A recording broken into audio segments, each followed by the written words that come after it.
Hello everyone, welcome back to another Watchin. Today I've got another quick box opening from my watchgang Black membership watch from November.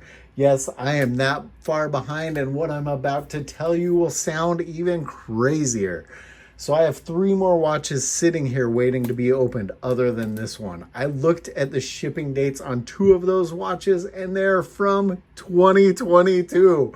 I don't know how I've had watches sitting here that long that need to be opened. So I'm going to just continue doing box openings. I think I got a notification that my watchgang Black membership watch for January has shipped already.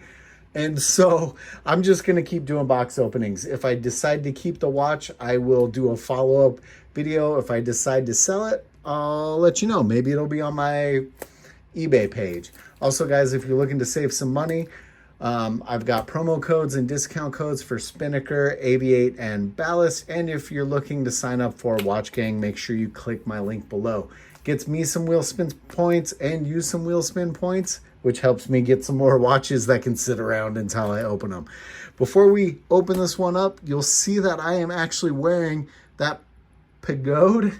I still haven't figured out how to pronounce this one correctly just yet, but this is the watch that I just did a box opening of, my watchgang Black from October. It has barely left my wrist since the box opening. Man, I really dig this one. So this watch from November is got some big shoes to fill if it's going to take this one off my wrist for very long.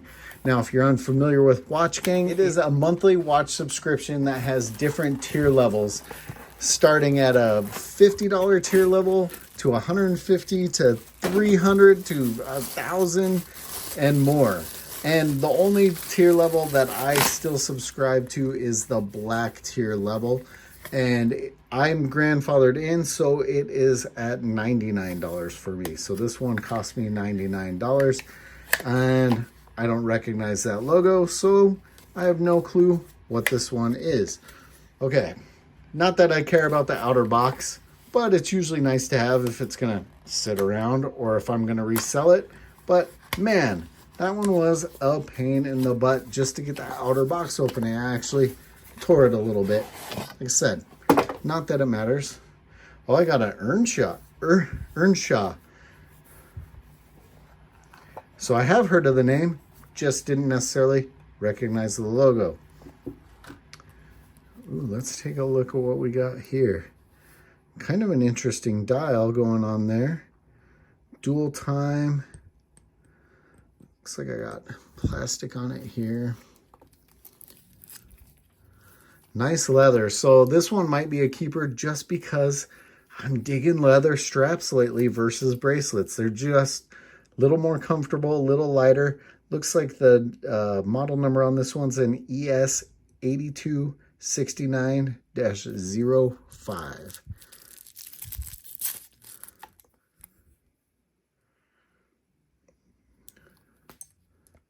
Got the name on the buckle. Scan here to register. Let me pull the rest of the plastics off real quick. So there's a little better look at it with the plastics off. This one is a quartz movement, which last month was a full mechanical wind movement, non-automatic. So I'm getting a little bit of everything over these last couple box openings. We got a little bit of brushed and polished on the case. Now, to be honest, I recognize the name Earnshaw. I don't know what style you would necessarily call this one. This watch is giving me serious, like, railroad, steampunky kind of vibes for some reason. I actually really kind of dig the date window and the treatment they've done on the dial. I actually am digging it, so I might be keeping this one. Let me throw it on wrist really quick to see how it fits and what it looks like. There is that Earnshaw on my roughly 7-inch wrist, and you can see there's plenty of room on that strap. I kind of dig this one. It just has a little bit of a different vibe. Let me know what you guys think of this one in the comments below. As always, guys, thanks for watching.